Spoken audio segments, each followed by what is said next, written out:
જે રીતે નરેન્દ્ર મોદી અને ભાજપ અરવિંદજીથી ડરીને એમણે એવું પ્લાન કર્યું કે અરવિંદજી અને આમ આદમી પાર્ટીને જેલ મોટા નેતાને જેલમાં નાખી દેવાથી આમ આદમી પાર્ટીને તોડી નાખીએ,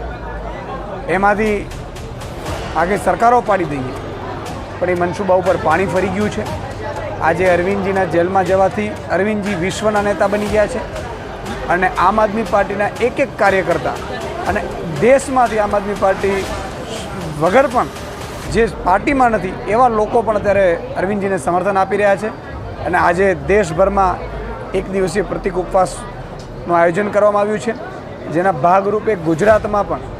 પ્રદેશ કાર્યાલય ખાતે, ભરૂચ અને ભાવનગર લોકસભા ખાતે અને અલગ અલગ જિલ્લાઓમાં પણ જે નથી પહોંચી શક્યા ત્યાં દરેક કાર્યકર્તાઓએ, લાખો આમ આદમી પાર્ટીના ગુજરાતના કાર્યકર્તાઓએ આજે એક દિવસીય ઉપવાસ કરીને અરવિંદજીને સમર્થન કર્યું છે। અરવિંદજી જેલમાં વધુ મજબૂત થાય, સ્વસ્થ રહે અને ઈષ્ટદેવને પણ પ્રાર્થના કરી છે, રામધૂનો પણ બોલાવી છે અને જે રીતે ભાજપે તાનાશાહીથી જેમ અંગ્રેજો મહાત્મા ગાંધીને, ભગતસિંહને જેલમાં નાખી અને આંદોલન તોડવાના જે ષડયંત્રો કર્યા છે, એના એવું જ ભાજપે જ્યારે અરવિંદજીને જેલમાં નાખીને મોટી ભૂલ કરી છે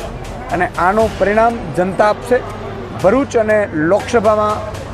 ભાવનગરમાં પણ અમે ડોર ટુ ડોર કરવાના છીએ। લાખો, 2 લાખ પત્રિકાઓ છે અરવિંદજીના સમર્થનમાં, આ લોકસભામાં પણ વેચવાના છીએ અને આનાથી ઇન્ડિયા ગઠબંધનને ખૂબ ફાયદો થશે। પણ અરવિંદજીને એક હિંમત મળી રહે, સમર્થન મળી રહે, એમનું સ્વાસ્થ્ય સારું રહે, એ માટે આખો દેશ અત્યારે એમને સમર્થન આપી રહ્યો છે, એમના માટે પ્રાર્થના કરી રહ્યો છે।